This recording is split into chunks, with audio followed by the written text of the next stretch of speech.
Hello everyone, welcome to the Everything Dodgeball podcast. I'm your host, Stefan Leitinger, and I'm here back from a little bit of a break in summer with season 2, and I'm gonna start it off with a nice one. So a guest I've been wanting to have on for quite a long time.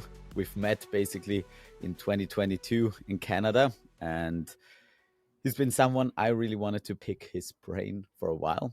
Without any further ado, let me present to you Justin Payan. Payan, how you do, man? I'm doing good. Thank you for having me on the podcast. Awesome. Thanks for coming on. So as far as I know, you're one of the longest serving dodgeball players in the world. So give me and the listeners a little bit of an overview of your dodgeball career, what you've been up to in the world of dodgeball. Who is Justin Payan? Yeah, so like you mentioned, I've been playing for quite a long time. I started when I was 20 years old, and I'm about to be 40 in a couple months, so almost 20 years. Um, in the States, when I started, we used to play the big 8.5, like kickball size, like rubber balls. Um, that was the most prevalent type of dodgeball. And then over the years, um, I've been lucky enough to experience all forms of dodgeball. You know, we played with the no sting, we played foam, more recently cloth. Um, Gone to Canada a few times and played with a little bit bigger of a foam ball. Um, and so um, it's been a lot of fun and pretty different since when I first started when I was a child. Yeah. So take me a little bit back to 20 years ago when you started dodgeball. What was dodgeball in the US, and mainly what was it in the world as well? Did you have any idea before you started to get into it what you were heading into? No, I first started um, at a church.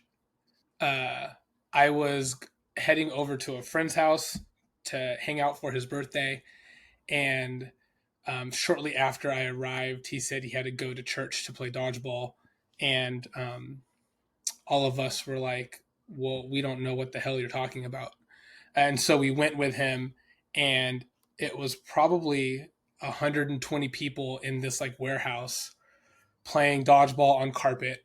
Um, with the big rubber 8.5 balls. And honestly, since that first time playing, I didn't stop.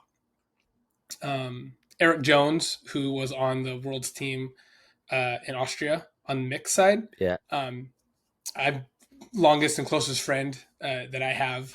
He actually got me into the tournament and competitive scene when I started because I had no idea that it went beyond um, like random open gyms.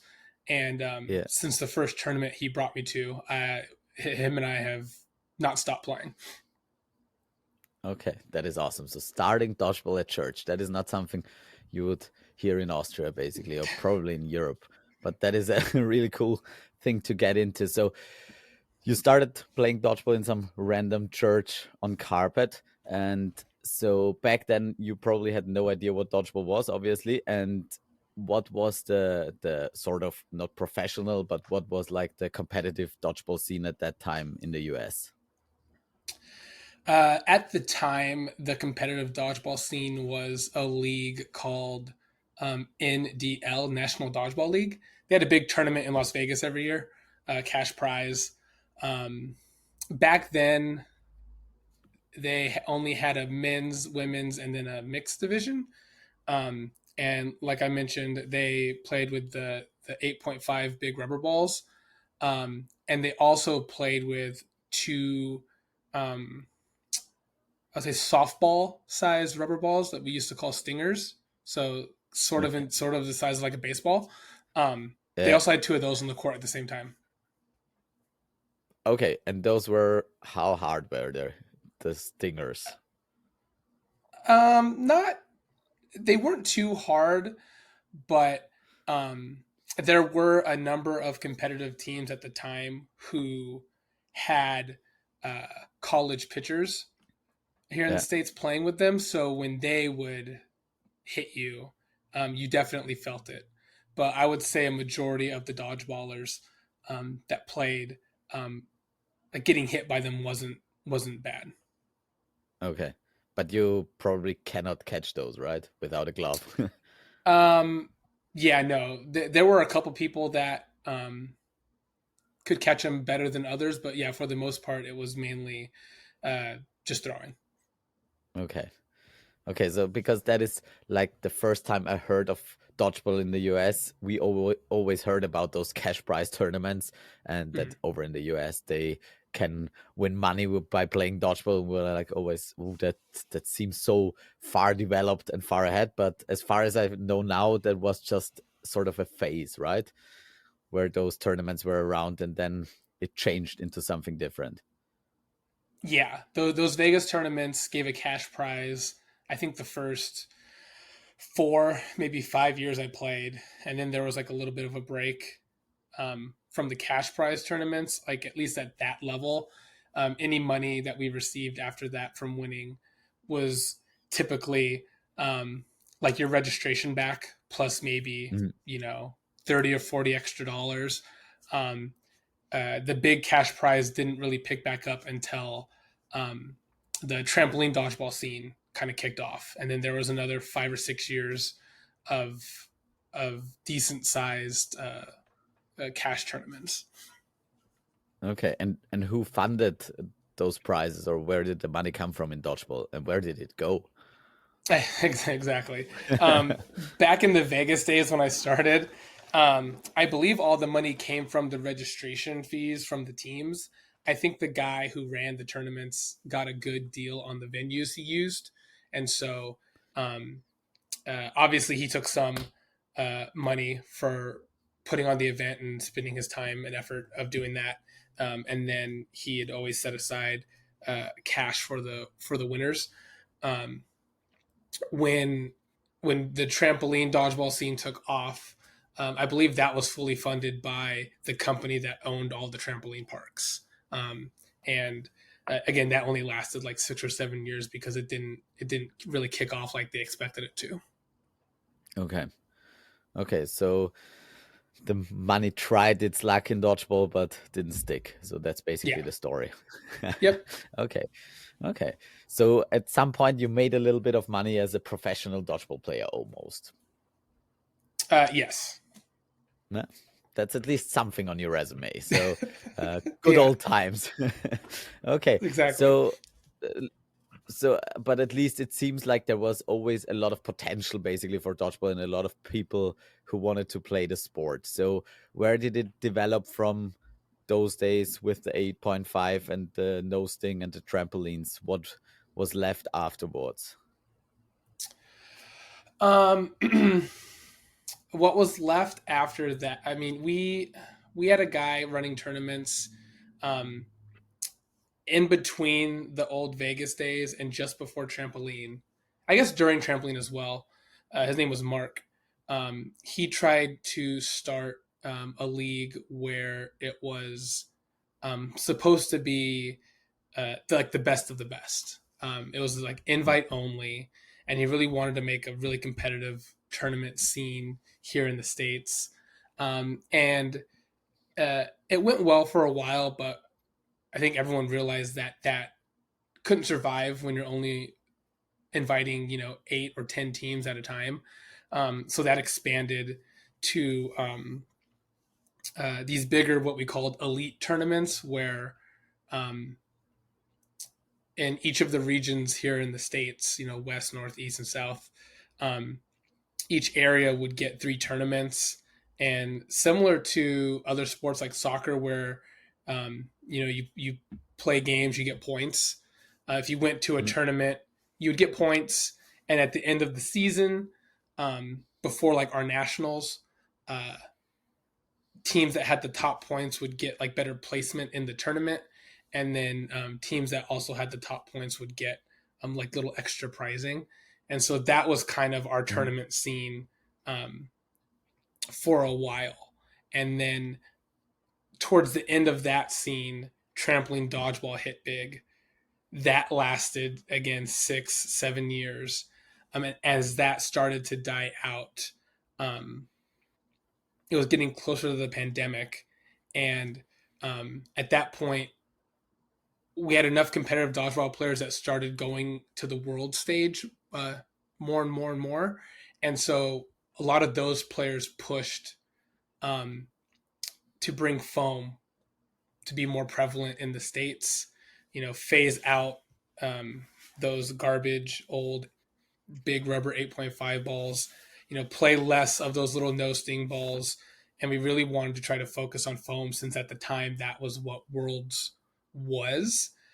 Mm-hmm. Um, and then I remember just before the pandemic hit, uh, we were notified that they were going to add cloth to the Mm-hmm. world stage, which was super exciting. As someone who started dodgeball playing with the big rubber balls, um, cloth seemed like something that um, we could easily enough transition to since it's sort of similar in play style and size. Um, and we really kicked off a lot of like open gyms and league nights in LA, uh, getting a decent number of turnout. I think people were really excited about cloth.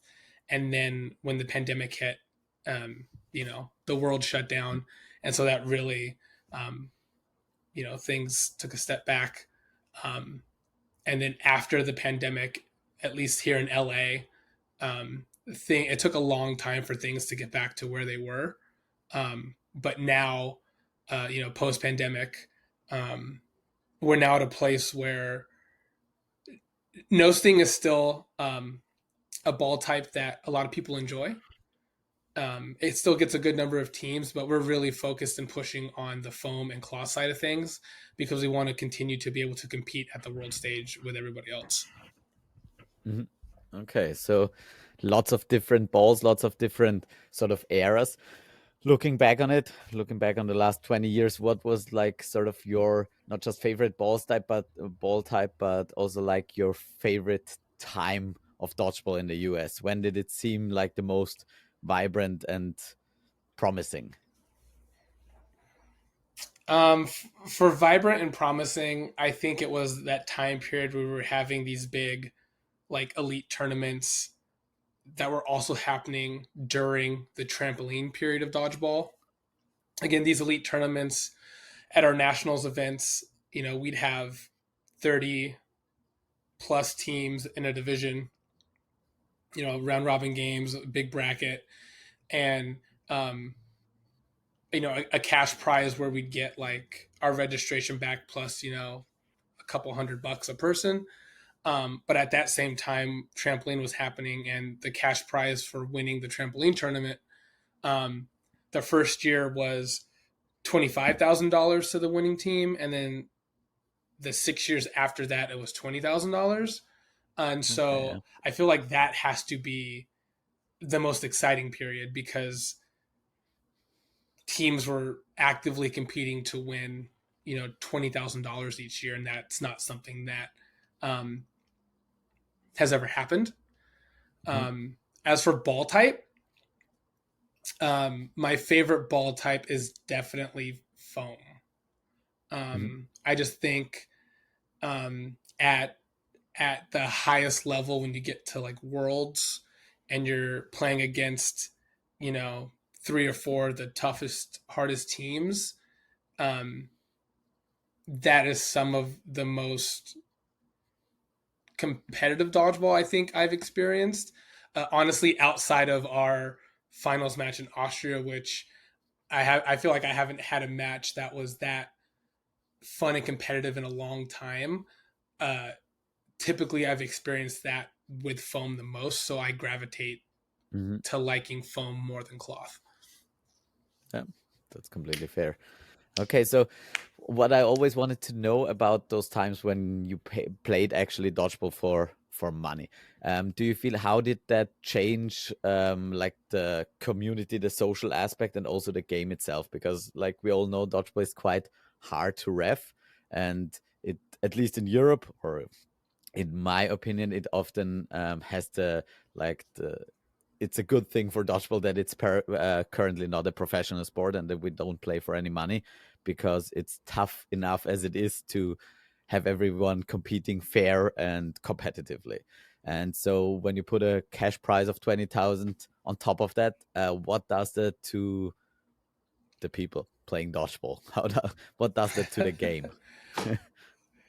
Yeah, I mean, on one hand, I feel like it does make it more of a draw. You know, it gets ideally it gets eyes on it because Mhm. there is a big cash prize. People want to know what's going on, but at the same time, you know, playing dodgeball without a cash prize, there's already, you know, people that cheat or people that yell or people that argue. Um, and so throwing in that $20,000 cash prize definitely made that worse.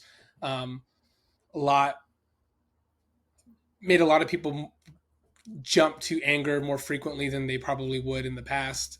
Again, more cheating, even with, man, I think sometimes we'd have like 5 refs on a court when we were playing trampoline dodgeball. Even with all those refs, you know, people just trying to do whatever they can to get the extra edge because of Mhm. that cash prize. So yeah, it brought eyes to dodgeball in a way that I don't think had that kind of eyes yet. But at the same time, um, the attitudes of the players definitely got worse. So you know, you get a little bit of both sides when that happened. Mm, okay, because I often think about that, what it would do to dodgeball to become more recognized and professional, and obviously that is something pretty much every dodgeballer wants. But then also, if you ask dodgeballers, most of them say like the community aspect, the like the friends and people that play dodgeball with you are one of the biggest part, at least currently, of that sport. So, and that's the reason why we all played for so long. And if you add that cash prize money, that makes it much harder to be such a loving and fair community that it is mostly. And so I think like it's Yeah, just really tough if you don't have um let's say VR or just structures around that make dodgeball really much easier to ref.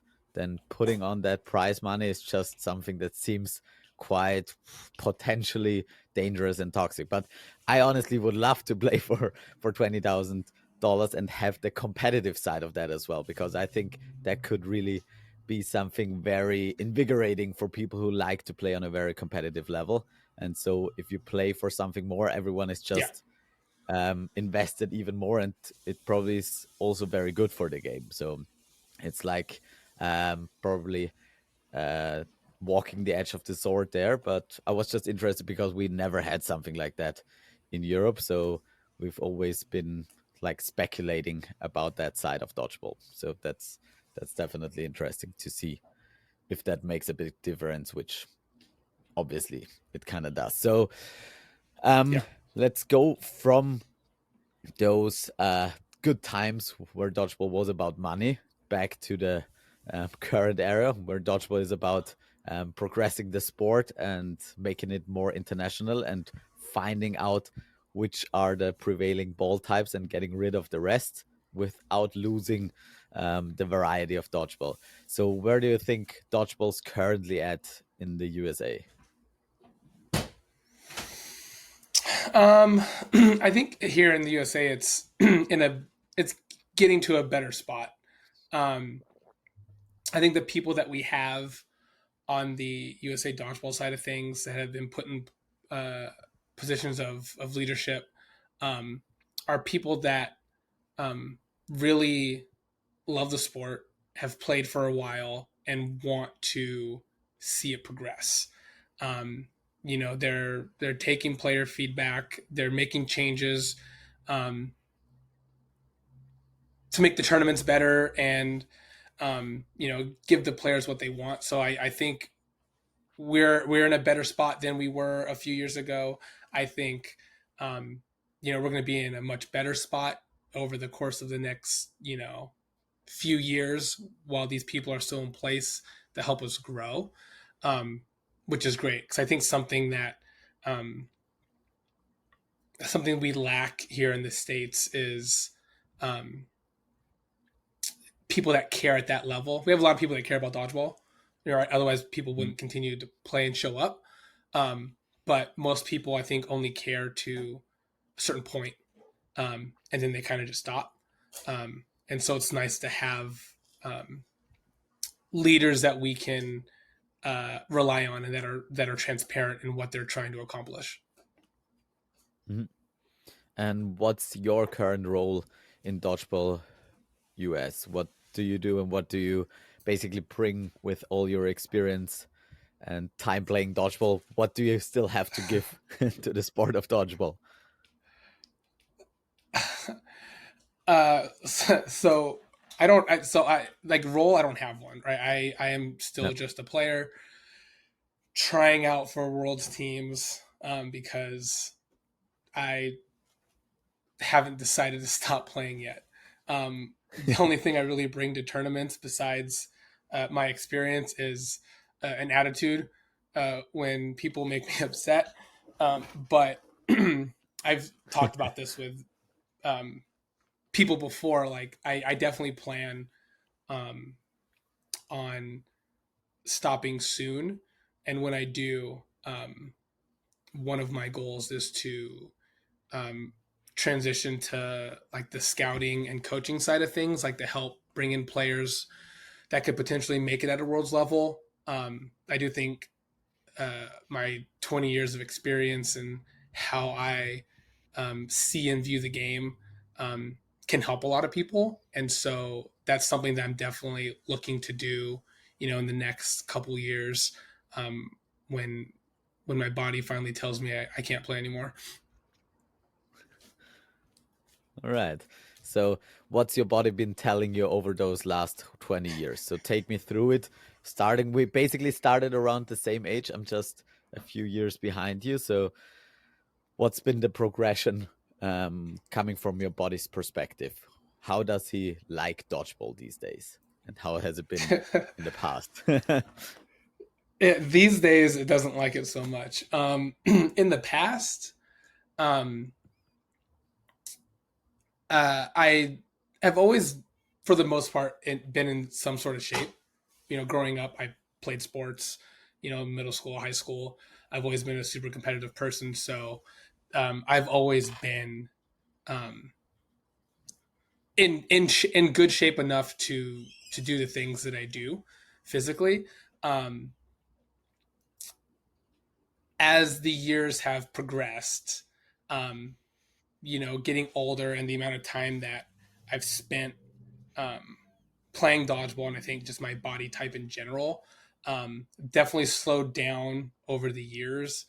Um, I've I've been very fortunate to have been playing for as long as I have and not really um, been dealt any serious injuries um, up until the last, I want to say, 3 years.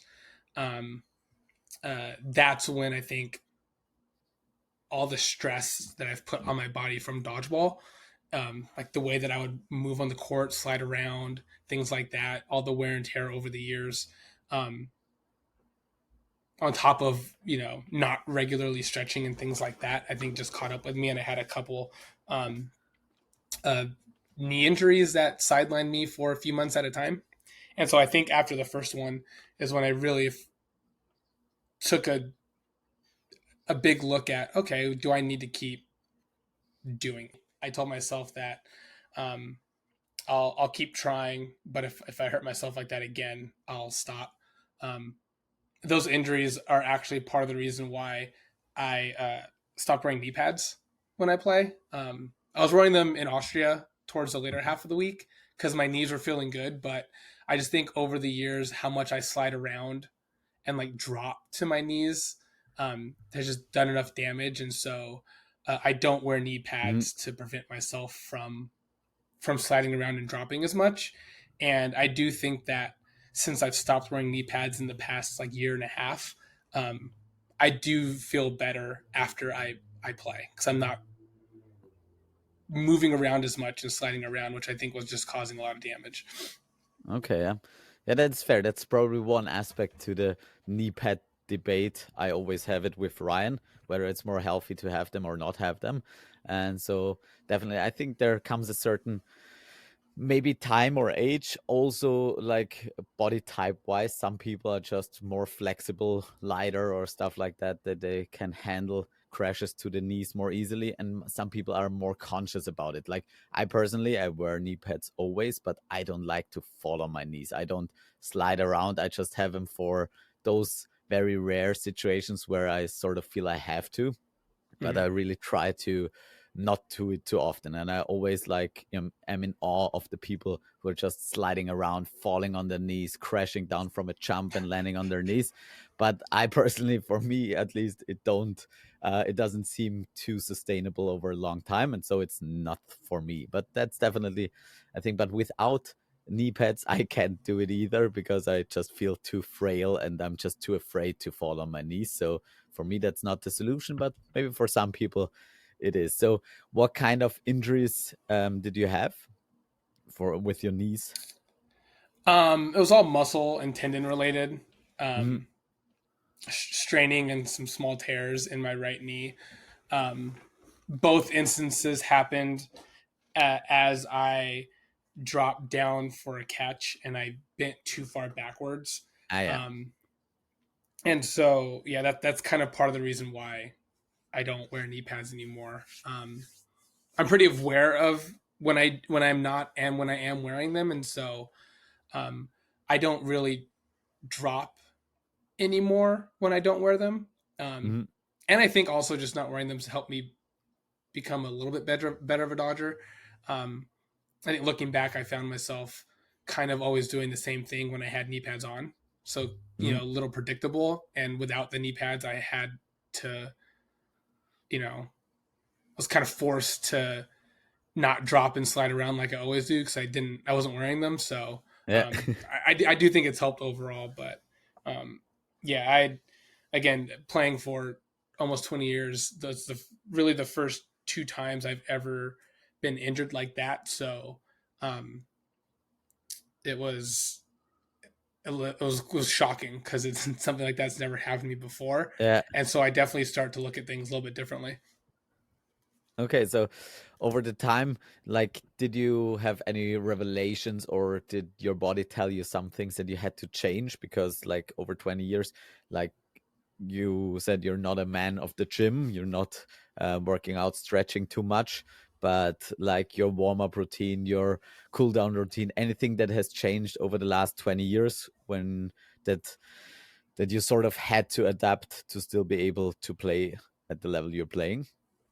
Yeah, yeah, definitely not a man of the gym. I'm not going to the gym and working out for an hour or two, 3 or 4 times a week. I will um, do things at home, you know, every couple of days. You know, whether it's stretching or some strength training courses. Um, since I think a year before Edmonton in 2022 is when I realized I should start doing things so I can be able to maintain um, the level of competitiveness that I am used to bringing to dodgeball. Um, and so, um, yeah, I do little things throughout the week. I definitely at tournaments now I will um, stretch a little bit more than I would have in the past. Using like bands to stretch out my arm, things like that. Um, I start doing more frequently while I'm at tournaments. Um, Mhm. and so yeah, those are things that I never would have done in the past, but um, I kind of need to now in order to keep going at the level that I'm currently playing. Mhm. And apart from injuries, do you feel like there's different stuff you have to do, as you just said, a little bit of working out to stay competitive? Because obviously the body changes from a 20-year-old body to a almost 40-year-old body. Do you think like that you sort of are able to adapt because of your experience, because of your mental capacities, the physical stuff that might not be as fast anymore, or that you can't sustain for such a long time? How do you feel like your personal game style or playing style has evolved or changed over the time? Yeah, there's definitely things that I have to do differently getting into, like, before getting into a dodgeball match. In the past, I do a little warm up, throw a ball at the wall or with someone for a couple minutes and then call it a day. Now I find that I definitely have to warm up a little bit longer. Um, you know, part of it may be age, part of it just may be there's more people nowadays that are um, at that high competitive level than there used to be in the past. Um, where if I don't warm up properly, it takes me um, a couple games to adjust to the speed of the game, Hmm. which is not something that's happened in the past. Um, Something that I definitely do differently now than before is um, I definitely intentionally try to not move as much, um, like minimal movement, maximum like results type thing. Um, Yeah. People will see me like standing in the corner and you know moving a couple inches out of the way to get out of the way of the ball. Um, then again, I think that's just come along with like the amount of time that I've played and like my age. If I don't have to, you know, jump really high in the air or slide around or drop to the ground, like I won't. Um, Mm. you know, do as little as I can to get out of the way of the ball, and then I'm fine with that. That's definitely not an attitude that I took to dodgeball, 5 years ago. Yeah, yeah, I absolutely feel that. So that is something that deeply resonates with me, because I feel like I'm a very conscious person about my age, also my body, and I really feel the efficiency. Like that was something I always felt playing against you. Like you just do as much as needed be, and if you can hang on by standing around, you're gonna do that. And if you need to jump in the air and do a split, you're gonna do that. So Yeah, basically, that was something that is always very surprising once you see you do those movements, because you have them in you, but you don't waste them just for show. And I think that's like the sign of a very experienced dodgeball player or athlete in general, to be more conscious about your resources and how you spend them in order to get the maximum effect out of them. So yeah, that is something I'm trying and I'm learning definitely as well. So we have the warm up. You have to warm up a little bit more to get your body in shape, and maybe be more flexible, and do a little bit of conditioning around dodgeball just to be able to sustain it. How about the soreness afterwards? Because that is something I really feel. I've played the first league day for the Austrian League last weekend, and we had games on Saturday and Sunday day, 3 games, and we had only 5 players because of injuries. So I had to play 6 40-minute games, and I felt fine during them, but it took me about 3 days. So today is the first day where I'd say I really, it would impact me to play dodgeball again. So how is your experience regarding the after dodgeball recuperation? yeah. Again, definitely an area that now I kind of have to focus on more than I ever had to in the past. Um, Definitely same thing that you just said, right? I can go out there and play 2 or 3 matches and feel fine, but then I get home and after I've rested, I it hits. I know one thing that I started doing a lot more frequently is using one of those massage guns. um, Mm-hmm. I definitely try to use that as often as I can after I'm done playing. um, uh, my routine in Austria each night after we got done playing was to lay in bed and gun each of my legs for like Yeah. 10 or 15 minutes apiece. And honestly, I felt really good the whole week. Um, that's not something that I've ever done in the past. So I've definitely adopted that. Um, I have a little ice, ice and heat machine that you Okay. can strap onto your body. And when you turn it on, it rotates between hot and cold. And so I Mm-hmm. also do that in areas that are sore. Um, you know, every other couple of days or so after I've gotten done playing. Um, outside of that, little stretches here and there. I find myself while I'm working throughout the day, because I sit in a chair all day working at my computer. I find myself like stretching my neck or stretching my arms or stretching my legs throughout the day, just to help me stay loose. Mm. Again, all these things aren't. I never did any of this before the pandemic. Yeah. This is all stuff that I've done recently, especially after the injury, because my body needs it. Okay. Okay. Yeah, that sounds very familiar. So, Um, keeping all that in mind, what would you say is like over the last 20 years, what is peak Payan? Where do you think were you the best player or the most complete player that you've ever been? Was it earlier to your 20s when the body was still at its full capacity, or was it later when your mental and experience side of things caught up to that? So what would you say was the best peak Payan? Oof. I think it's two different answers. I think peak me in terms of like age and how I can move around and how I can throw, like just kind of pure athleticism, was Mm-hmm. probably, you know, 2 or 3 years before the pandemic, um, when trampoline dodgeball was a big thing. And that's when Nate and I and the team that we were on, we were out there doing that every year. I think that was probably peak me in terms of just like raw like talent. Um, Mm-hmm. on the other hand, I think the version of me that um, was playing in our finals match in Austria is definitely peak me in terms of um, uh, like the mental side of dodgeball. I've always been someone that, because I am as good as I am, tend to um, get away with a lot of things in the court. There's throws or decisions that I would make that most people probably shouldn't or couldn't do, but Mm-hmm. in the past I've been able to because of how I play on the court. And I think in our Austria match, that was probably the smartest I've ever played. So in the mental game, that is peak me, but in like just raw physical ability, um, you know, the version of me like 7 or 8 years ago was probably it.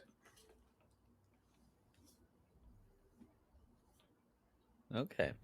Yeah, I think that's such an interesting thing that like the body and the mind in most sports don't add up when they peak, but so it on the one hand it gives you a lot more room to wiggle, and even if the body isn't as sharp as it's once been, there is a lot of room to compensate or different qualities that you can bring to a team and to a court, and you just need to use your younger um, um, teammates to do the heavy lifting in some situations. But Yep. yeah, I think that's a really cool answer because it's also something that really resonates with me, where I feel like there is a time where you've peaked physically, at least you feel like it, but then there is still so much more to the game, because once you have to not rely completely on your physical abilities, and once you have to sort of reflect what's left for you, where is room to improve, and where you have the most impact, it seems like you go to another level, and that's where like the mentality, the decision making, and all that stuff comes way more important, makes you probably an even better player, even though you may not jump as high in certain situations. And so I felt, because maybe that's a good segue to go back to Edmonton and where I first saw you or experienced the Payan before knowing who you are or what you do. Is basically we played, I think it was in a group stage game, and I don't know whether it was mixed or men's, but I was playing opposite you, and I was like, okay, there is someone standing in front of me, I have no idea who you are, and you just release on someone, and I'm like, okay, gonna punish this guy for that, and I just throw at you and you go on your knees, and I'm like, okay, perfect, he's gonna go for a catch, and I'm just gonna hit you in the head because no one's catching that, and you just bend backwards and catch it. That's basically the first impression that I have of you, and I'm like, okay, what the hell just happened? Because I didn't feel, I obviously had no idea who you are, and just from the way you played up to that point, and I don't know, that's probably not the first thing that happened in that game, but that's the first thing that comes to my mind thinking back on that situation, is like I never suspected that you would be capable of doing that sort of move, because you were just basically jogging up and down the court. I felt like I really early on caught on that you have a really fast release and that you like to release to your left basically. And but I didn't see that move coming, and then it happened probably once or twice again that you went down on your knees and caught me like that, or almost caught me, and I really had to adapt very fast to your playing style. And then it was just a really really tough match, at least that's how I remember it. And that was like the first time that I really experienced you as an opponent. And then we played two more times. I think we played Yeah.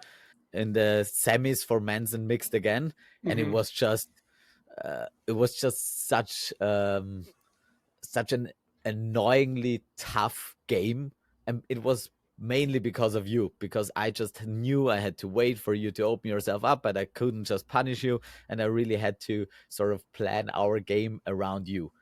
And so back then I was like, who is this Payan? And I was so I got a little bit more informed about that and knew what kind of history you had and what kind of player you were.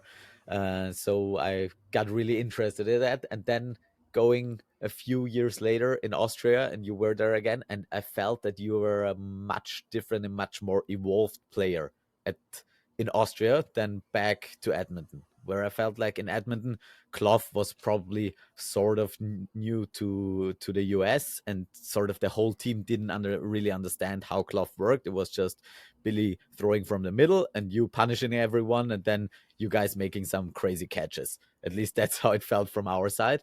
And then going to Austria, there was really actual Clough play and lots of structure to the game, and that's where you as a player were a much more um, lethal player as well, because you still had those clutch catches, you still had those throws that came out of nowhere, but you also had the mental side of the game where you really understood how to most effectively implement all those tools. And so I felt in those 2 years, you got a little older, but you were a much better dodgeball player overall. And it was a much more faceted and variable player that I had to play against. So I felt that was very impressive how in that at that stage of your career you were really still able to adapt your game that much. How was that from your perspective, looking back to Edmonton and your journey to Austria, basically, and your cloth journey overall? Yeah. No, I mean, you really kind of nailed it. Going into Edmonton, I actually didn't even want to play cloth. When the U.S. was going through their tryout process, and people were submitting like the applications for trying out for Team USA and like picking like what style you want to play, what ball type.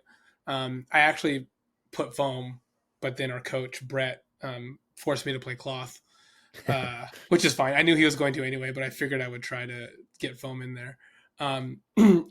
Never playing cloth at that stage, you can only learn so much from watching film. So like we watched some of your guys' film. We watched a lot of um, the England team, Northern Ireland, like all these countries that regularly play cloth. We watched a lot of film, but that only you can only learn and see so much from that. Like you don't really understand or feel the pace until you're on the court playing against these teams.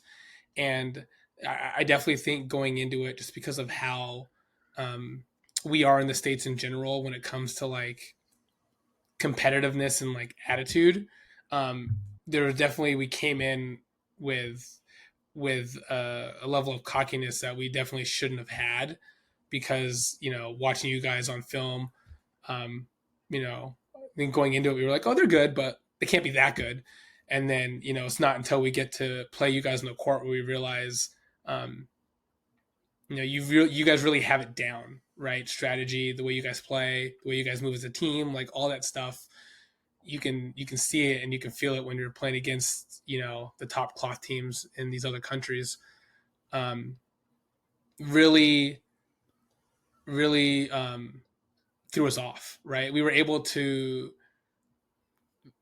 beat a good number of teams that were there just because we had individually talented players, but as a team, we weren't anything like we were going into Vienna. After losing to you guys multiple times in Edmonton, after getting beat up pretty badly by Koenig and his team, we really kind of went back to the drawing board and we're like, okay, now we know the style of dodgeball that we have to play. Mhm. Now we know what to look for when picking a team, and that's something that we really, really wanted to get right before going into Vienna. And so, we readjusted our playbook. Played more of the cloth style more frequently, and then looked for players that could fit with that style of play. And then adding in Nate, who we didn't have in Edmonton, is also just a big factor, Mhm. especially because him and I have a long history of playing together, um, where we kind of already know what each other are going to do. So it adds another level um, to the game when we're on the court, um, because instinctually we know. I know when he's going to make this throw, or he knows when I'm going to make this throw, or you know, we know that we're going to have each other's back. So it adds a level of confidence that we didn't have in Edmonton. Um, but yeah, I mean, watching you guys and playing against you guys in Edmonton really taught us a lot, and we really, um, we really worked hard to put ourselves in a good position to perform well in um, Vienna. And obviously, um, first would have been great, but um, playing like we did the whole weekend and then losing to you guys the way that we did in the finals, um, like still isn't a bad. It's not a bad experience, right? We Yeah. like that match went as far as it could have gone, Yeah. and it was great. All right, no, that's awesome to hear because that's how it looked from the outside, and I think that really speaks to, on the one hand, the level that you have of individual players in the US, obviously, but also how willing and able you are at adapting and how you can bring all that experience into new ball styles because you've already obviously played pretty much every ball type out there. So I feel like every ball type has a unique profile of playing and it's still dodgeball, but you can always learn a few different things. Like in foam, I feel like the dodging in foam is just something completely different to every ball type, every Yeah, other ball type. That's the one thing I experienced when you play foam for the first time. That's the first time I didn't feel safe with a ball in my hand. And I was like, okay, I completely have to reinvent the way I defend myself with or without a ball. And I think if you have that foundation and you've really honed that in through foam, then that's such a lethal weapon to bring to every other ball type because you can just move and react so much faster. Also the catching. If you can catch a foam ball, then pretty much every other ball moves in slow motion for you. But then, as you said, in cloth, it's much more about the team dynamics and the pace of play and the pressure that you have to apply to other teams. And the throwing and catching and all of that is more of a result of a team effort and of the foundations you lay with your pressure game, which is something that I personally feel foam is missing a little bit because of the play ball situation where once you release, you reset the clock. So you don't really have those situations in between the play ball calls where you really have to apply a lot of extra pressure to get people to do stuff. So what do you feel like are the different aspects that shaped you as a player that you bring from that you basically have from the different ball types over your career, and how do they make a great cloth player in the end? If you understand what I mean by that yeah. complicated question.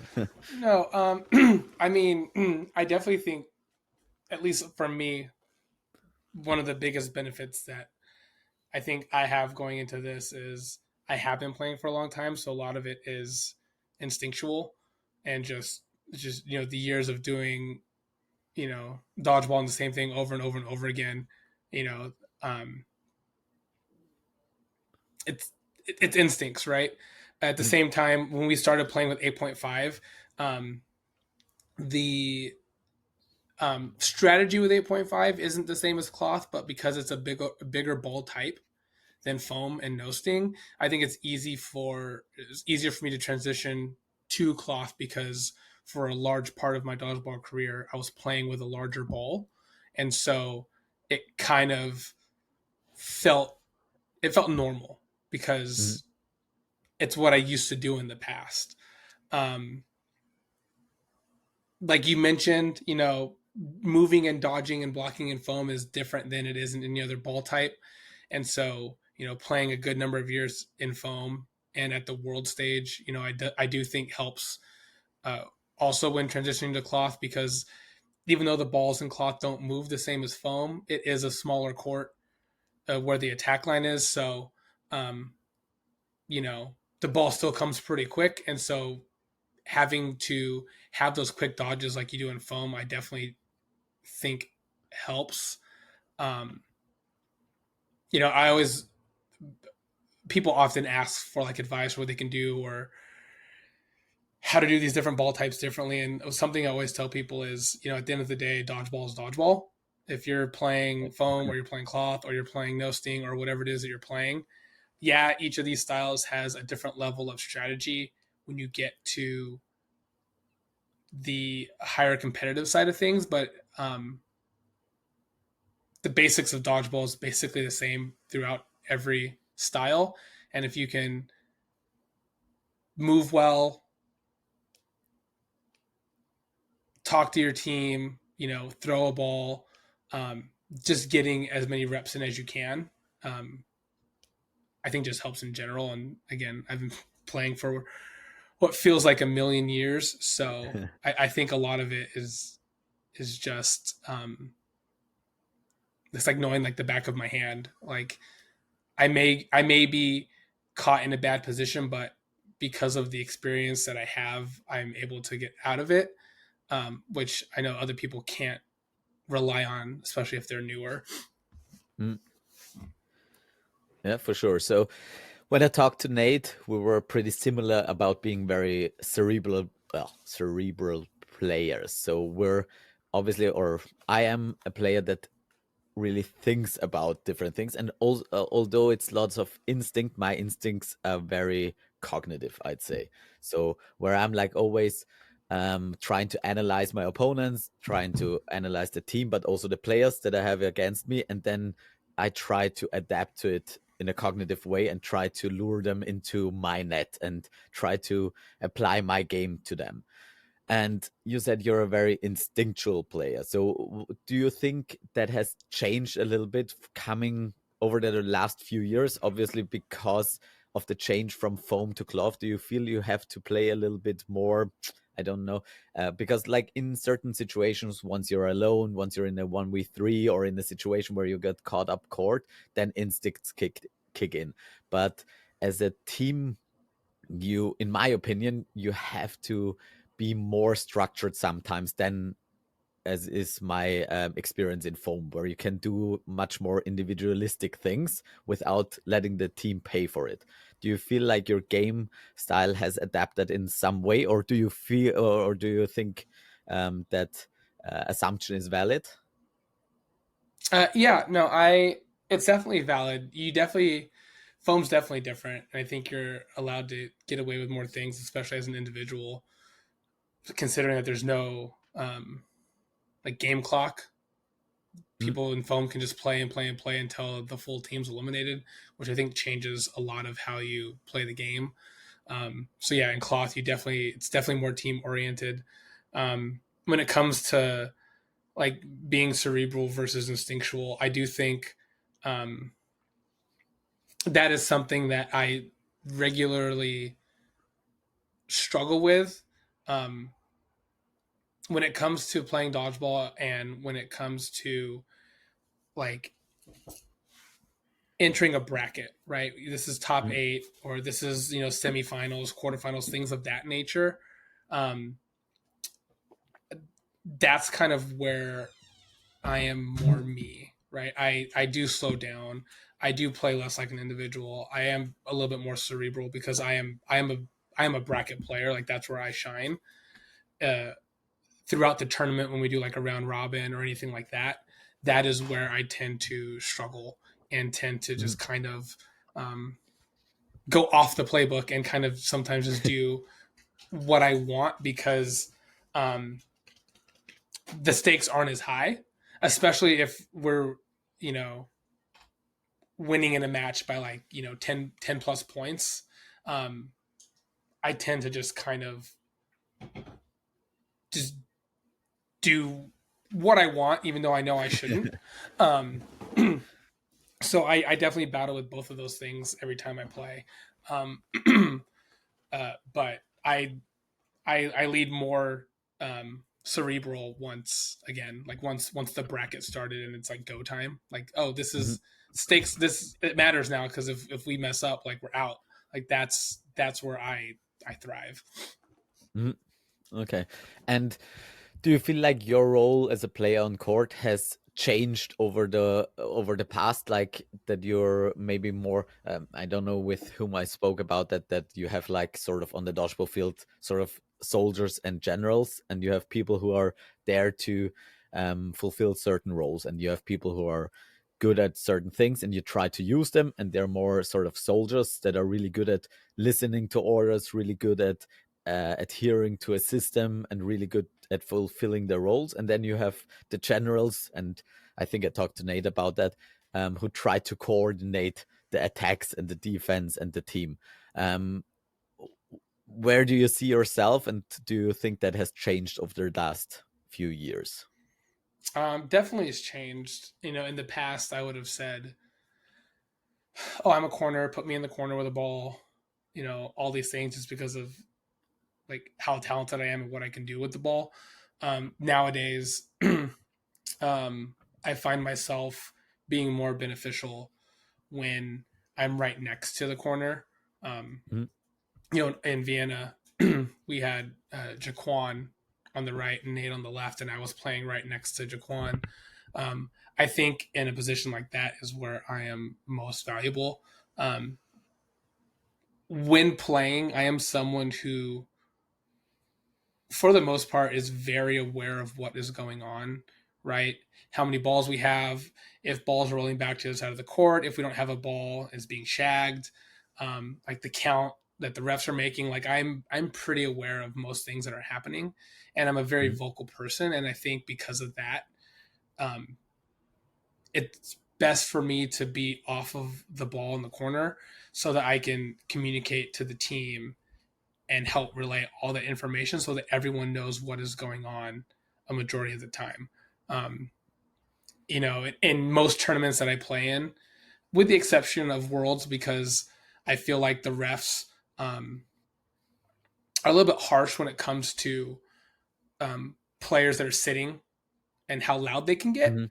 At our normal tournaments, I am always someone who's being vocal on the sidelines, right? We Mhm. have 3 balls, we have 2 balls, we have 4 balls, like talk to each other, whatever. And I feel like you can't really do that necessarily with the world's refs, especially in cloth, because they expect the cloth game to be played a certain way, and they expect the players to act a certain way, and so um, I think because of that, most beneficially for any team that I'm on is me not with a ball in my hand, but making sure everyone on the court knows what is going on. Mhm. Okay.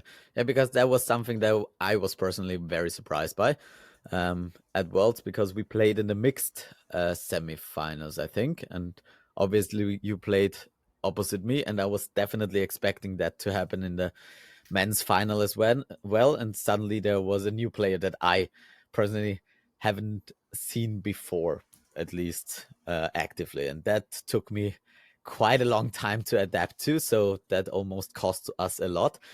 So I was again very surprised by the way you adapt to those situations, because I think it's very difficult to, if you're used to always having a ball in your hand and like attacking the game from that side, to go to the next position and step on 2 or 5. That's a really difficult or completely different position to fulfill. And I honestly expected you to play opposite me, but you played on number 2, and I felt as well that that was a way more dangerous position for you to be in, because obviously you can come out at any second and take the wing, but also on number 2 no one likes to throw at you, at least in my experience, and that is a target that you really like to hit, the number 2. And also you are one of the first ones to get a ball and be entering the game any second. So that was definitely something that had us in a little bit of a struggle at the beginning. And that is very, I think that is very impressive how you can adapt to those two positions, because I really struggle with that personally, and I always try to go there, but once I'm on number 2 I'm pretty much always the first target, and it's really tough for me to survive that if I'm used to having a ball in my hand. So how did you make the transition from a wing player to being also able to play that second or middle position? It honestly wasn't too difficult. The years that I spent playing with Nate on Doom, um, I was always in that number 2 or 5 position. Okay. Nate was our left corner, and Vince was usually our right corner. And so I've kind of always, at least on for a good chunk of my dodgeball career, was not a corner, even though Mm-hmm. I was very good in the corner. I'm just, you know, used to having someone next to me um, Mm-hmm. doing that. And so Edmonton was really the first time in a while at that level of play where I was in the corner. And I think just with how the cloth game is played typically, especially when it comes to like rushing someone down, sometimes that quicker pace that you want from the corner, taking a couple steps and throwing, that's not my style of dodgeball. Mm-hmm. So it was a pretty easy switch to make going into Vienna with, you know, putting Jaquan in the corner and me playing right off of him or right off of Nate, because it's something that I can do and it's something I've done in the past. So um, it it still all felt natural while being out there. Hmm, that makes sense. And how is that in the mixed or co-ed division? Because you played wing at least most of the time, as I remember. Yes. Uh, that was fine. I I think that was we made that decision because um, again, Nate and I spent a lot of years playing together, and with less guys on the court and throwing in the ladies, I think it just made sense to have Nate and I in the corner because we had that Mm-hmm. chemistry. Also, I feel like when it comes to mixed, there's a good amount of time where the third guy isn't necessarily in the 2 or 5 positions. Sometimes they're like in the middle, and Mm-hmm. that is not something that I am super comfortable with. I don't like being in the very middle, and Yeah. so I think at least in mixed it made more sense for me to have a ball in my hand in the corner um, for a majority of the tournament. Mm-hmm. Okay. But so it wasn't difficult for you to switch from the mixed corner position to the number 2 in men's, because you're pretty much used to that for whole your career. Yeah, so it's probably easier to come from that middle position because you're used to going to the wing in a match anyways, than coming back from the wing and trying to do a middle position. So probably Nate isn't a great middle position Yeah, because he's used. Yeah, okay. So that makes more sense. So I'm still gonna have to struggle with that, because as it is, I'm still a wing player, but at some point I'm not gonna be able to run down up and down for 40 minutes, and then I have to take a breath in between. And for now, it's quite difficult for me to adopt to that second position. Even if there's just two players left, it's on the one hand really tough for me to completely give up uh, like the position on court and giving up the I'm struggling to find the English word. What's Verantwortung? Like the responsibility, to give up the responsibility. It doesn't matter in which situation, even if there's just one person left, it's not so easy for me to completely give up control. Oh yeah. And so that is definitely something I'm struggling with, to switch in between being the person that controls the game and that does all the calling, and then going to the middle and not being that person. But maybe I'll have to switch to being still a very vocal part and trying to conduct it from a different position without a ball in my hand. But that's something we don't really do, like doing a lot of off the ball. We do the communication, obviously, like trying to find the balls, telling out some outside information, like what's the time, what's left, and stuff like that. But we don't really include people in making calls that haven't a ball in their hand. So, how was that for you in the US team? If you are you more like giving surrounding information, or are you also actively in making strategy and gameplays? At least in Vienna, um, I took a back seat to making play calls because Nate, on any of the teams we've ever been on, is typically the play caller. That being said, if we were to get into a huddle and someone wanted to throw because they hadn't thrown in a minute, or if someone had a play call, you know, we would never say shut up, like you're not the play caller. Mm, Like people, everyone has a voice, but we definitely had like a hierarchy of, hey, this is our play caller. If they're out, then it goes to this person, and then it goes to this person, and so um, I can. I mean, if I need to play call, I will. Like I've done it a mm. lot in my past, and it comes naturally to me. But if as a team we decide that someone else is going to do it, like it doesn't bother me whatsoever. Okay, so you again fine in both positions. Okay, Mm-hmm. that's definitely something I have to work on. All right, so coming from the Worlds in Austria, obviously, hopefully at some point, the next World Championships is going to be released, when it is and where it is. So, is that going to be your final dance, or what's in the books for you? What's your current status regarding your dodgeball career? Um, right now it's like 50-50. I think that if um wherever Worlds is, we show up and we still perform well, you know, get a medal, hopefully potentially make a finals and do well, there's a good chance that I might still view that as a success and really think about if I want to come back again.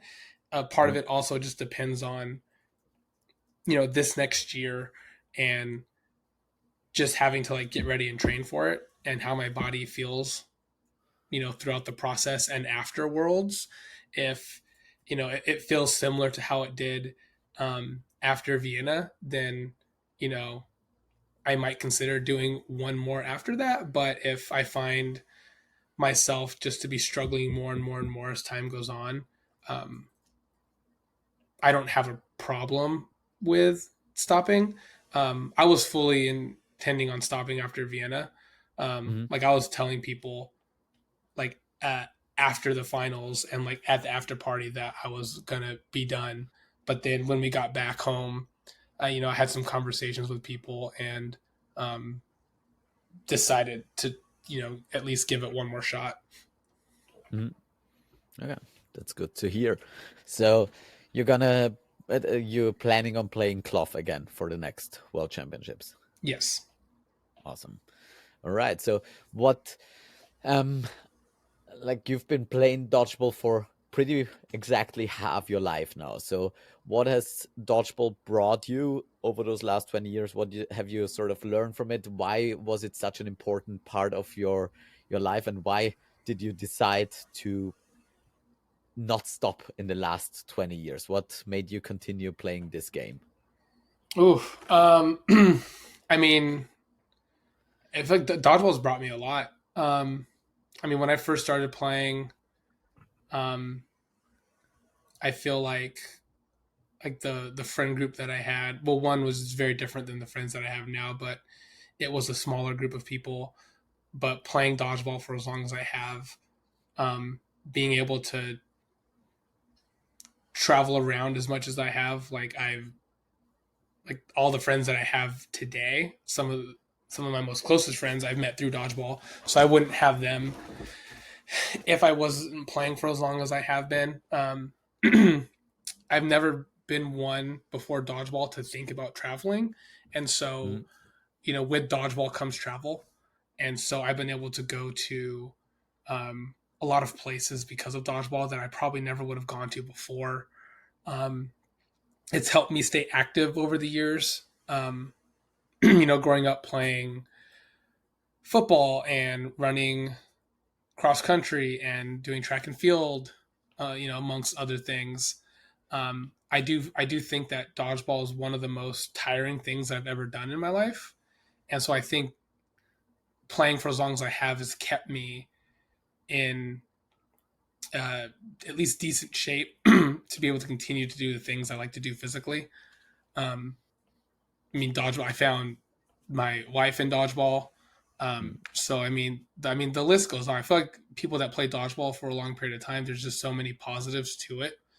Um, and the positives I feel like always outweigh the negatives. Yeah, you're going to deal with some assholes and people that are cheating and things like that, but outside of that, the social aspect, the places you go, the people you meet, people you hang out with, um, you're making lifelong friends, you're making lifelong partners, and um, I think that's a big reason why um, I haven't stopped yet. And when I do Mm. decide to at least retire from the world's like level of dodgeball, I'll still be a part of it in some way because I don't want to lose like that part of my life.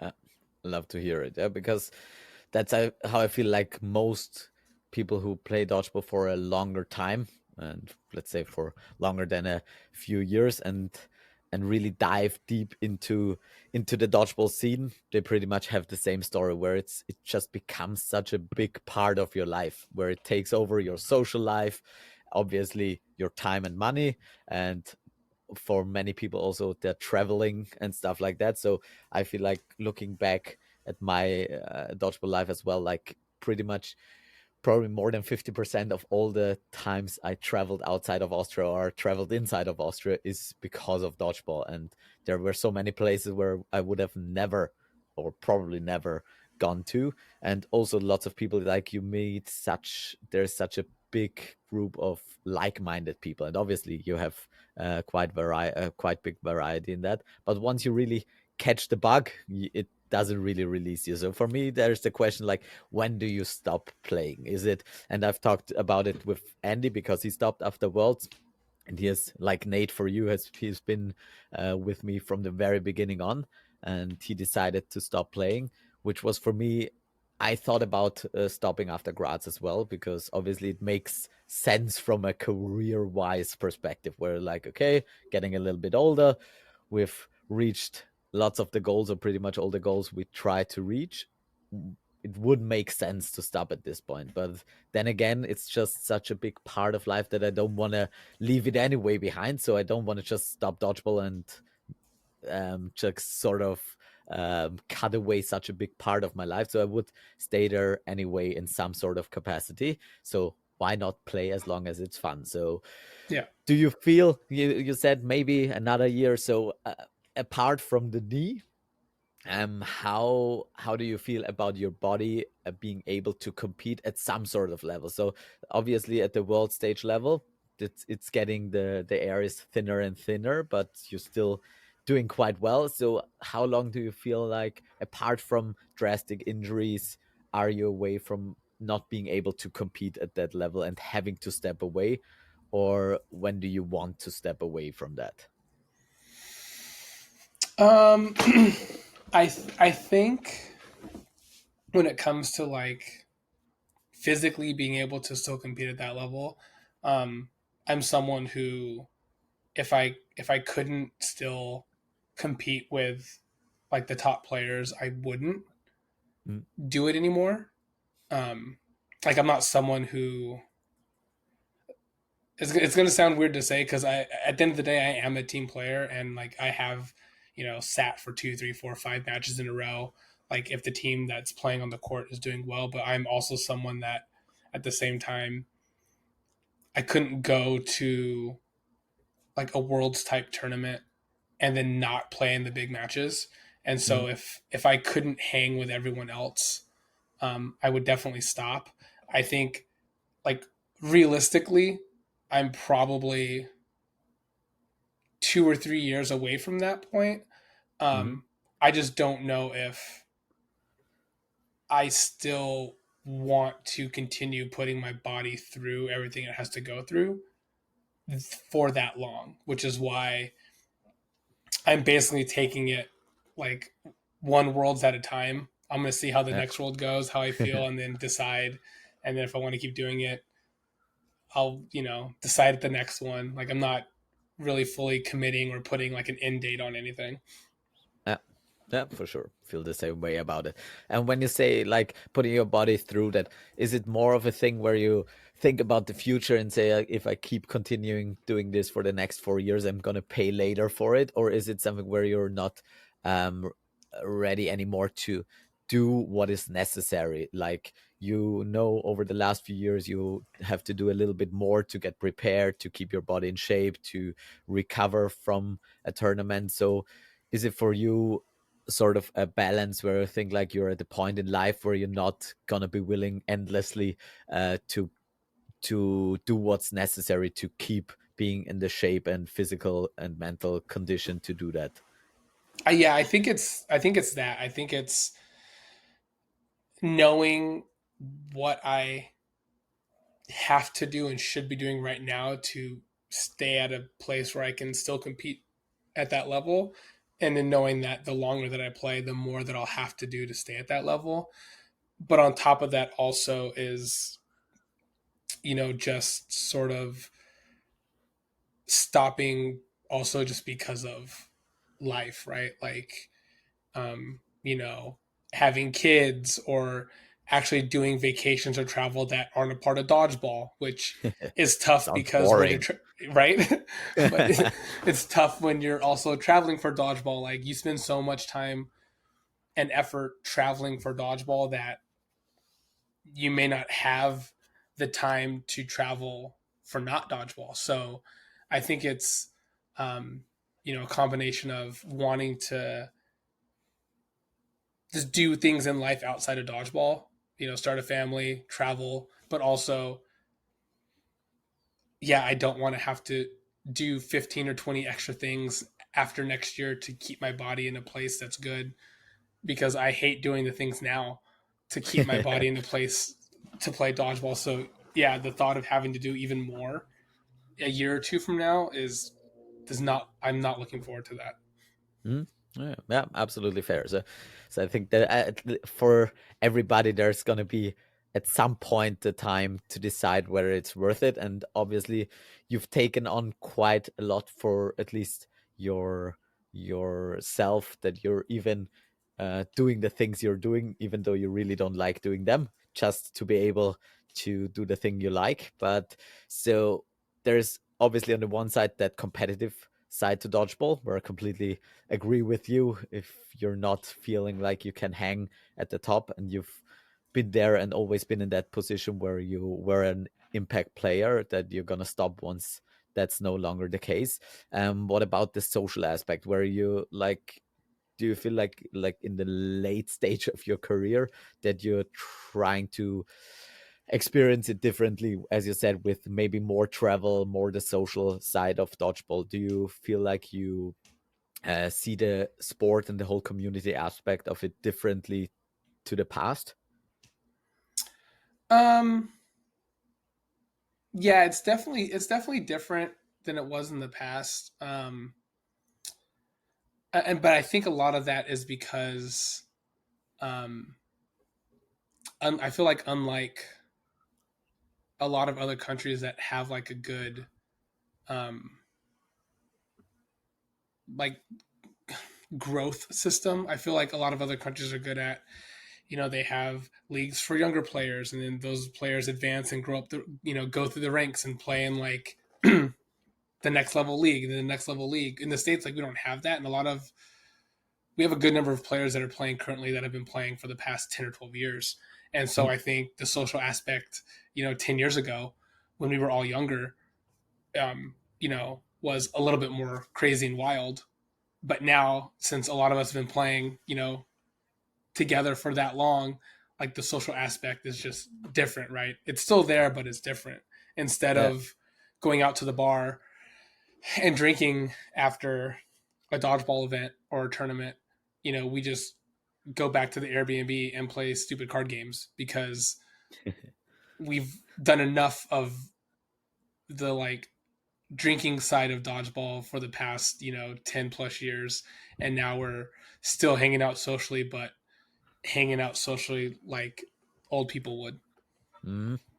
I feel that. I completely feel that. Yeah, because for me as well, like you said, in other countries there is more of a growth program, which is really crazy. How that is something I thought always thought that the US would be ahead of us, because for us it's just starting to like sort of bear its fruit. So we have been starting doing youth dodgeballs shortly before the pandemic, and then we had to pick it up afterwards again. So now, like for the last league meet, I played with players in my first team because of some injuries and some absentees of the old people. I played with, I think the next youngest player to me was 12 years younger than me, and there was one player that wasn't even half my age, so he was 16 playing on my team. And for in a way that felt really cool, because it's just so awesome to have seen those players for the last 5 years becoming really really top tier dodgeball players from being just children that came to the first training session, which is on the one side really fulfilling and I just love it, but on the other side you also really um, feel the contrast in energy in situation of life. So when I feel back to those days, as you said, a lot of drinking, a lot of partying. So dodgeball was sort of the social hub.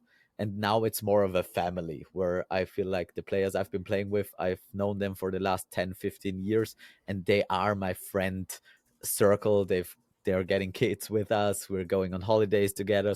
And also like the dodgeball, the traveling part is more of a active social endeavor where I feel like the more I feel like I'm closer to my probable or possible end of staying on the court with those 16-year-olds, the more I can appreciate the social aspect of the thing and the community and everything. And I feel like I'm experiencing that side way more consciously than in the past, Yeah. and enjoying those parts of it were way more actively. Like even in the worlds, for me, the competition is still the highest part, but then there's also just the appreciation of being able to travel with your friends and staying for a week away from the kids or from the family, and just having that little glimpse of the past and enjoying those times is something that I'm very conscious of in those later stages, and something that really fills also the spot where I'm like,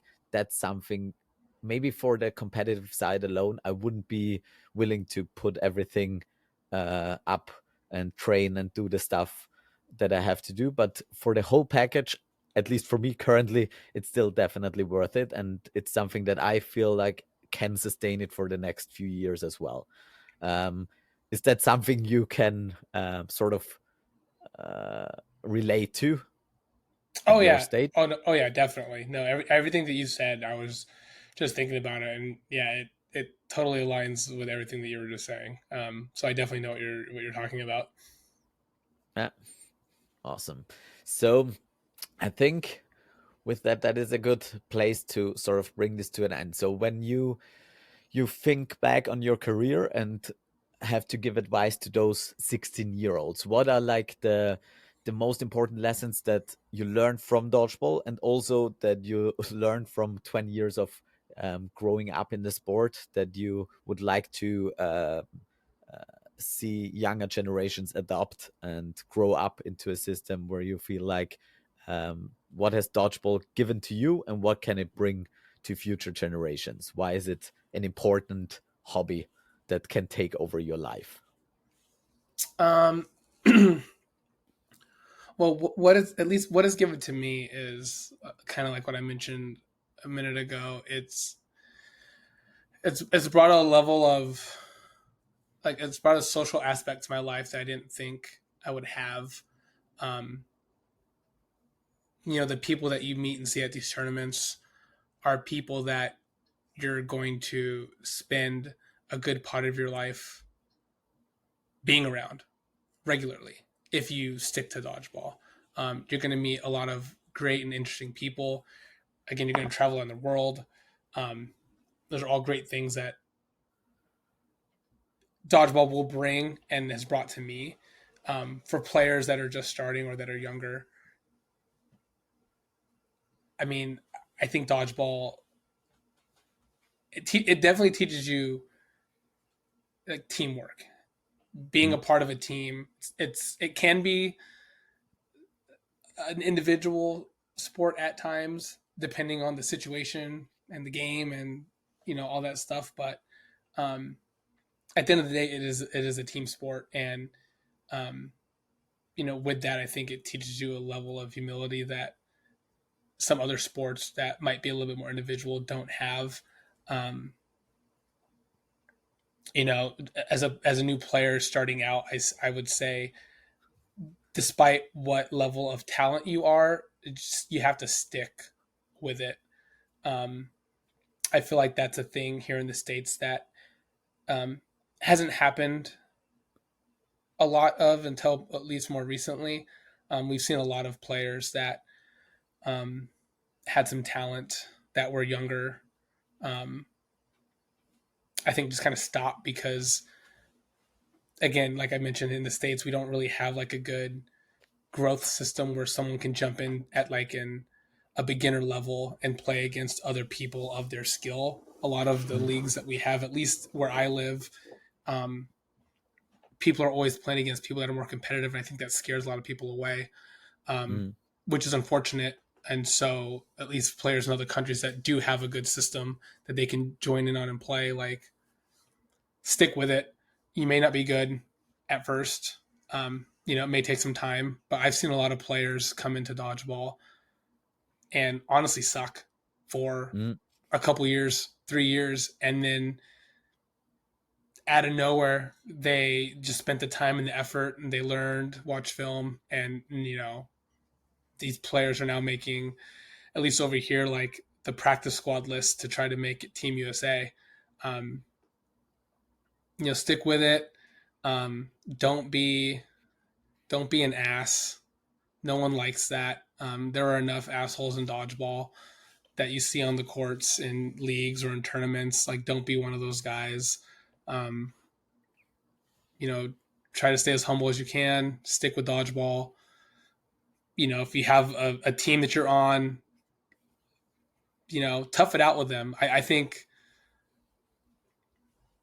putting in the rough hours, going to these tournaments or playing in these leagues as a team and losing and losing and losing, toughing it out, and then when you finally get that win or you finally do better than you did the previous season, like it means, I think, so much more and has such a bigger impact than if you were to just leave and jump on a team that's going to carry you to a better league standing or tournament standing. You don't really learn anything from that.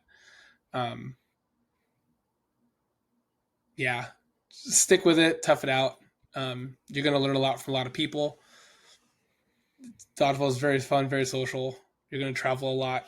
um, it's honestly the funnest thing that I've ever done. Otherwise, I wouldn't have been doing it for 20 years. But yeah, I wish I could have played dodgeball.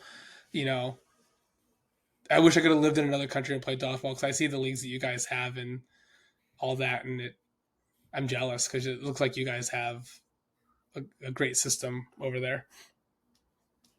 I mean, I love the sentiment, and I think those are very very important things to give.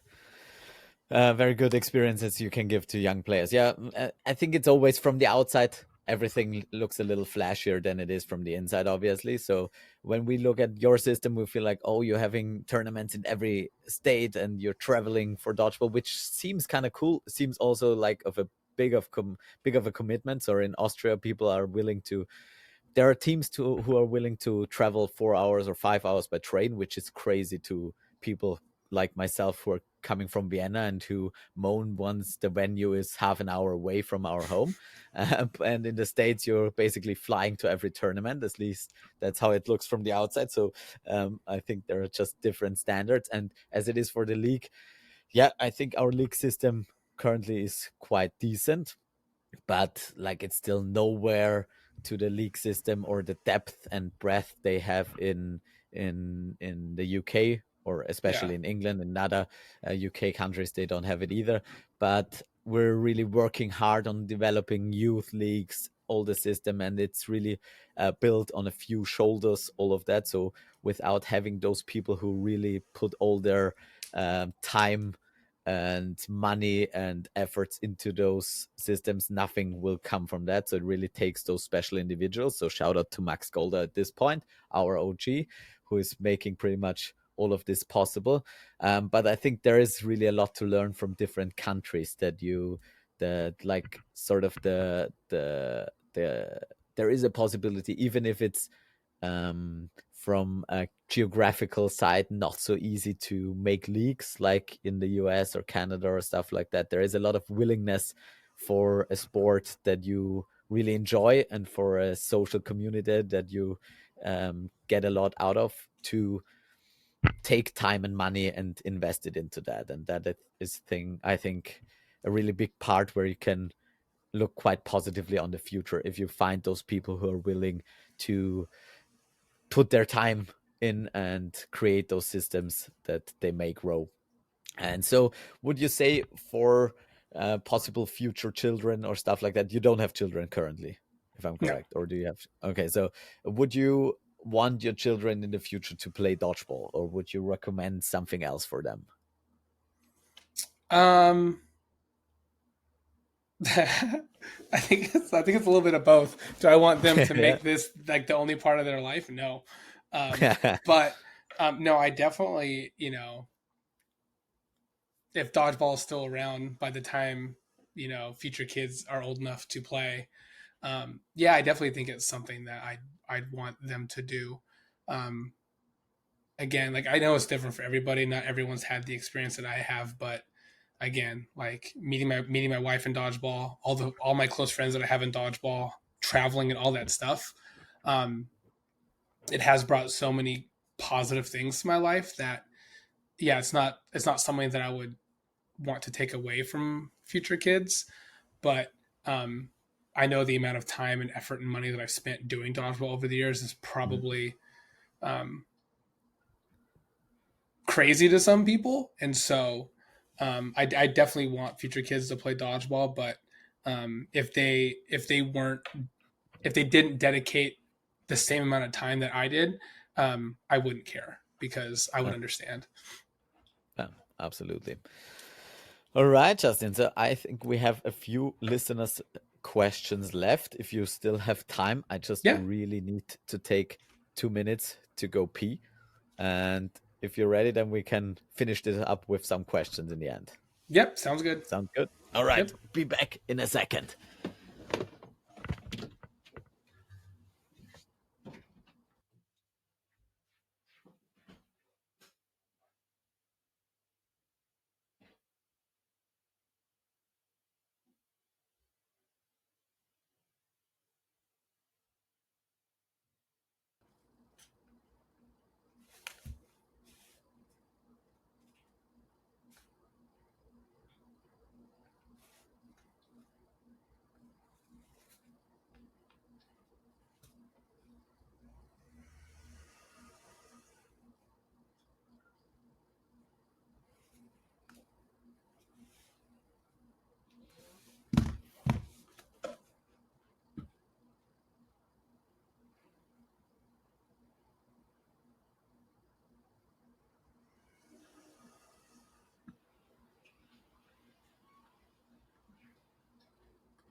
All right, I'm back. Sorry for not having the video on, but my internet connection is just not stable enough currently, so I don't Oh, want no to risk worries. it. But it's a bit annoying to talk to a dark screen, at least in my experience. So, where were we?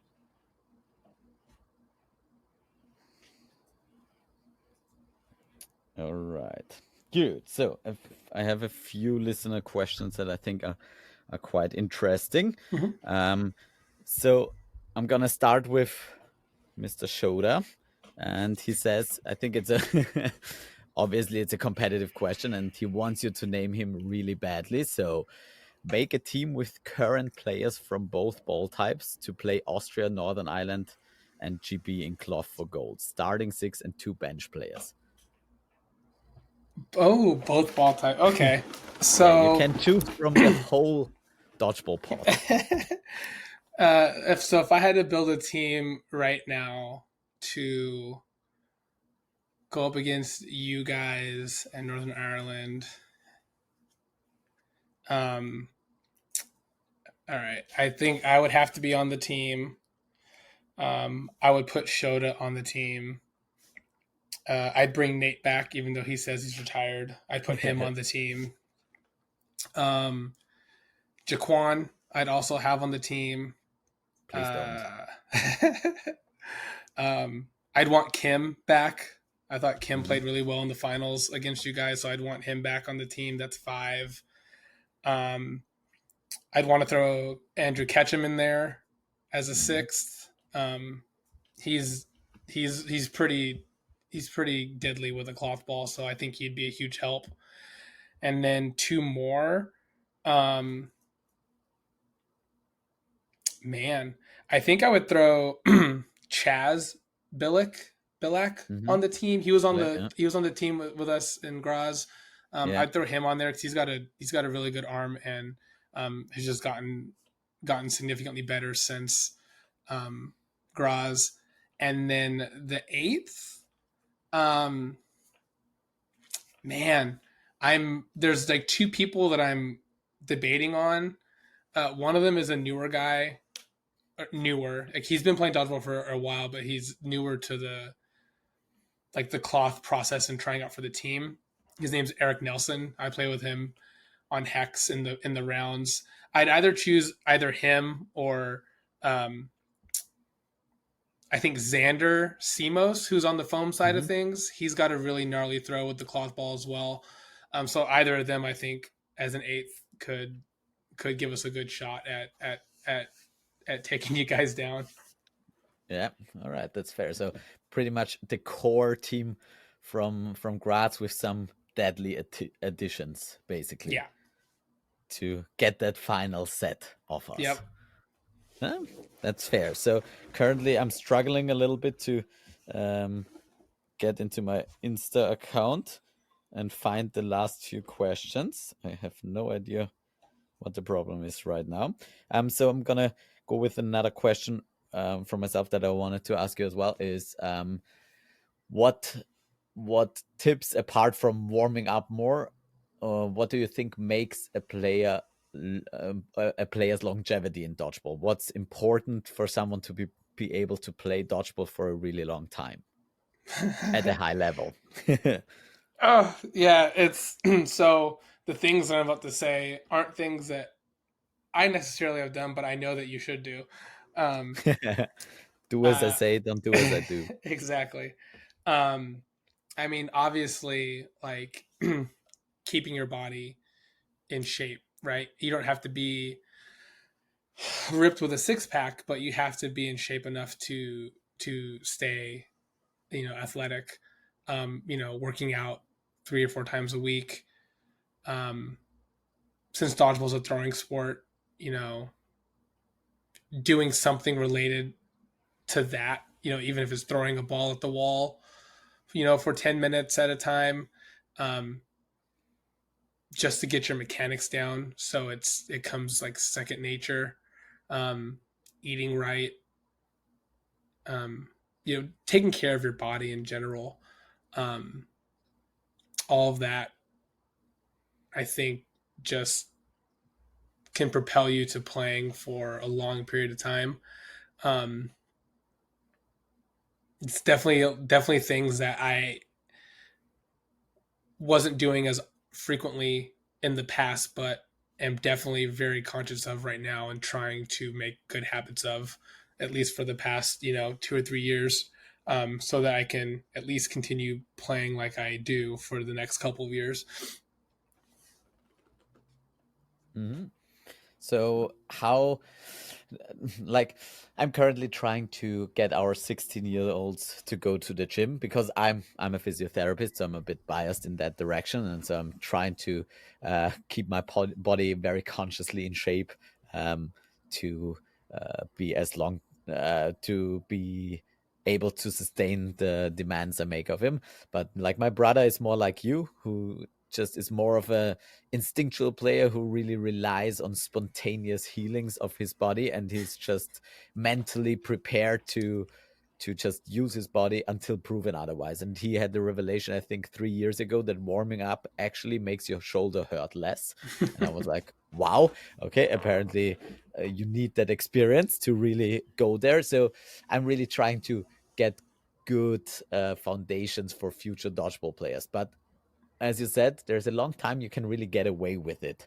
And at some point, it just doesn't. So, when was the first time that you felt like your body needs a little bit more treatment or more, just more focus to be able to play dodgeball?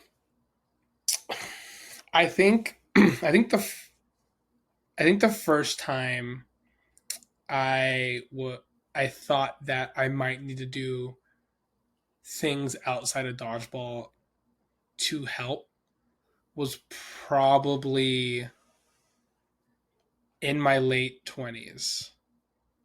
Um, or yeah, I think my late 20s, I think like 28, 29 is when I was like, huh, maybe I should stretch while at home or jog around the block, a few times a week or things like that. I think that was the first time where I thought I can't just keep going out there and my youthfulness and my age will, continue to take me. Yeah, definitely like when I was getting close to 30 is when I really started to think about that stuff. Mm, yeah, I think that's also quite a universal truth that around 30 is when the sport of dodgeball doesn't sustain itself and you have to make some sort of adjustments. And for some, Yeah. it's just drinking 2 beer less before it or after a game. For some people, it's sleep more than 2 hours in between. And for some, it's Yeah. warming up. And I think you have to basically pick your poison, and everybody is a little bit different what they need in terms of love and attention to be able to play that sport. And obviously, there are lots of different game types. So for some people, like obviously you can get more efficient, you can get play slower and get away with it. Other people who are more relying on their body maybe don't have that luxury. So maybe also try to diversify as much as possible and be able to be as complete of a dodgeball player as well, that you can be more efficient during games. So when you play a tournament like Worlds or like Nationals or something like that, how long does it usually take for you to recover and be ready mentally to play dodgeball again? Or when does the itch start again? Oof. That's definitely changed over the years. I feel like in the past, after a big tournament week or weekend, I would try to play in whatever league I could play in right off, like immediately.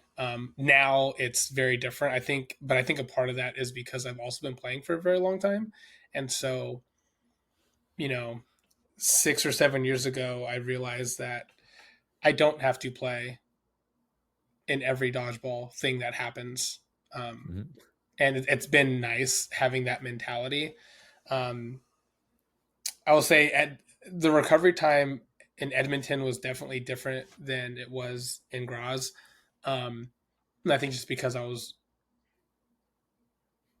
taking better care of my body in Graz Mhm. than I was in Edmonton, and so um, I was probably sore and feeling the gras weak, for a few days after. Um, but typically I'm not someone who like struggles for more than 2 or 3 days, like 3 days tops.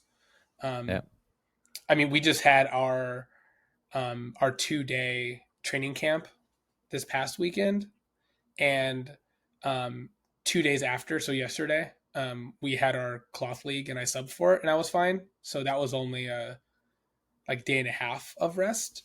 Um, that's good. but yeah, it's no more than like 3 days tops. Yeah, Obviously unless I like hurt myself, then it's going to be yeah, different.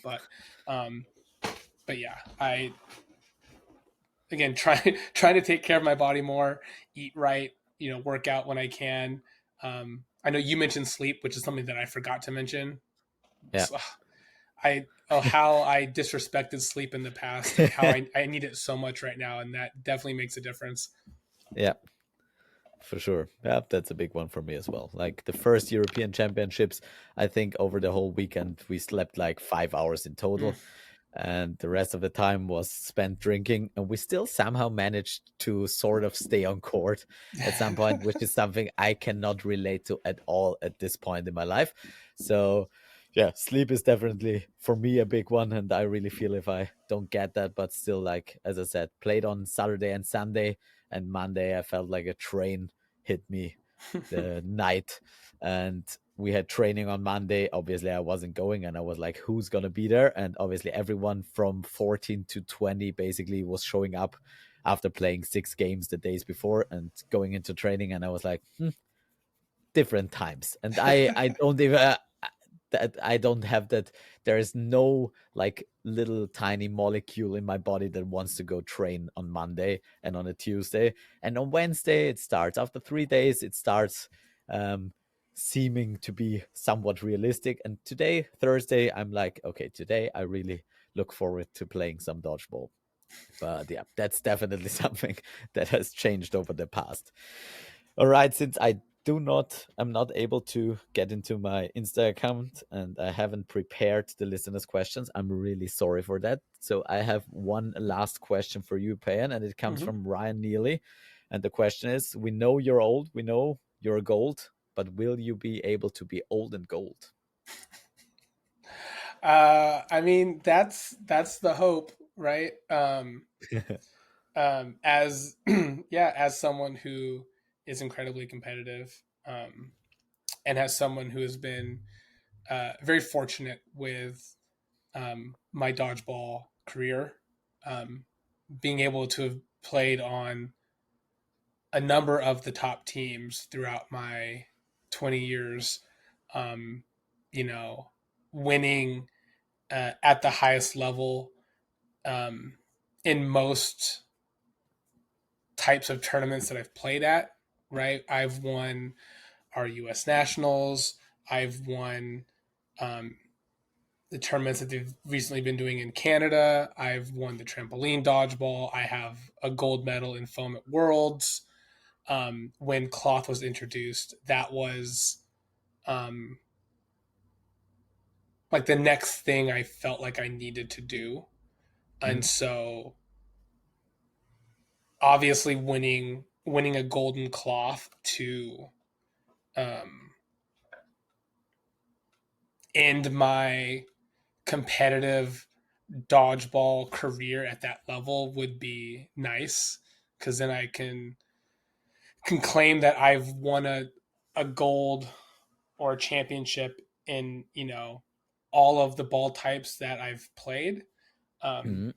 so if it's in the cards, that's nice. But again, I'm someone who's been playing a long time and don't want to lose, but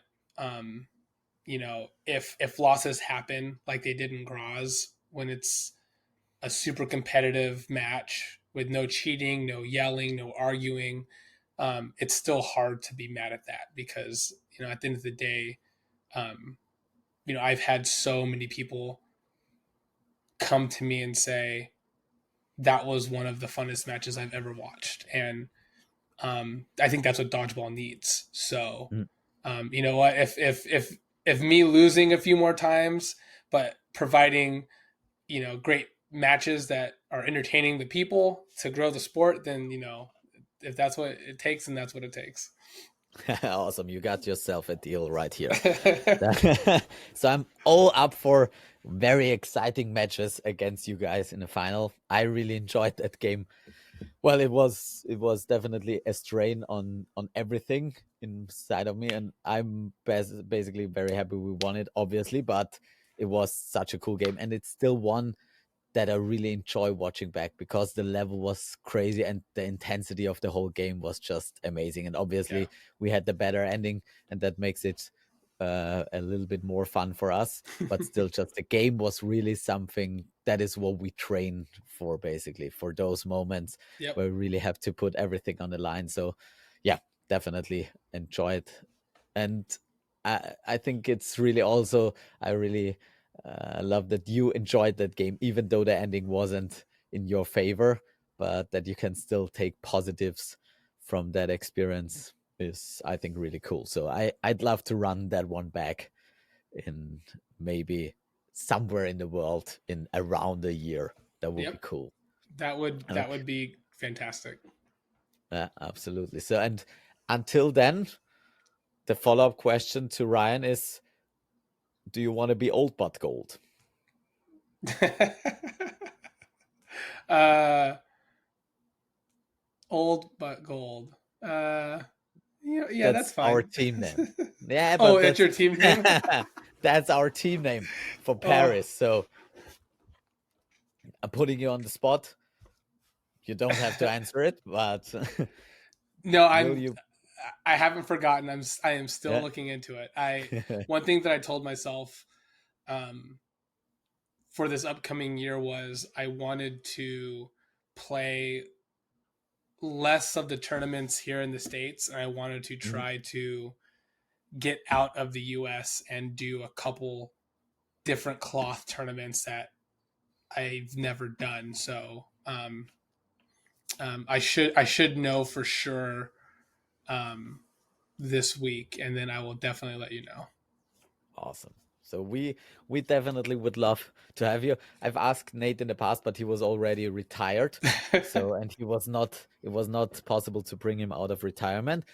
But we definitely love to have you on the team because I think it's as you said as well, like the at the later stages, the social and the traveling part of dodgeball is such an important thing. Yeah. And basically that tournament we did it last year as old but gold, and it's been Austrians, England players, and NI players. So and a few exotic ones as well from Sweden and Switzerland. And so basically the whole point of it just enjoying all those competitive years you had together and against each other and like bring it together and just have fun for a weekend. And it was a really, really cool experience. And I think you'd be a great addition to the team because you definitely deserve our emblem, our logo of the old but gold people. And yeah, No, in I'm happy you asked, and it's definitely something that I really want to try to make happen. awesome. So yeah, apart from that, is there anything else that you wanted to get into or talk about? No, I didn't have On anything. I'm just happy that you asked me to be on it. I think a lot of people, because of how I come off sometimes on the court, because again I'm super competitive. I think people think that I don't want to do something like this or that I would, but yeah, no, I don't. I don't dislike talking about dodgeball. I like when people ask me questions. Um, I always like I being as good as I have been able to be and playing for as long as I have been able to play. It's definitely one of the things that I enjoy most about it is when things like this happen. So no, thank you so much for having me on. yeah, absolutely. It's been an absolute pleasure. And as I said, I wasn't completely sure if you'd be willing to do it because, yeah, I don't think we've really talked in the last two tournaments that we've been at, and we've mostly been direct opponents, which is something I completely enjoy and respect, and is something that I personally hold very dear. So if I have someone who really forces me to think about my game and to really forces me to adapt and play and get out of my efficiency zone. That is something I just hold to the highest estimate. So I really wanted to talk to you. I really enjoyed this one, and it's been fun getting to know a little bit about you behind the dodgeball. And so I really hope we can at some point play against or next to each other. So if you want to play on mine too, I'd love to have you there. Because I'm not willing to, maybe I'll play on your two as well, but that's going to be a short-lived thing. No, definitely. All right, Justin. So it's been a pleasure, and I release you. You can go to sleep now. I think it's quite late on your end. So with that, keep throwing your balls, try not to get caught, and take care, everyone. Thank you so much. Thank you for having me.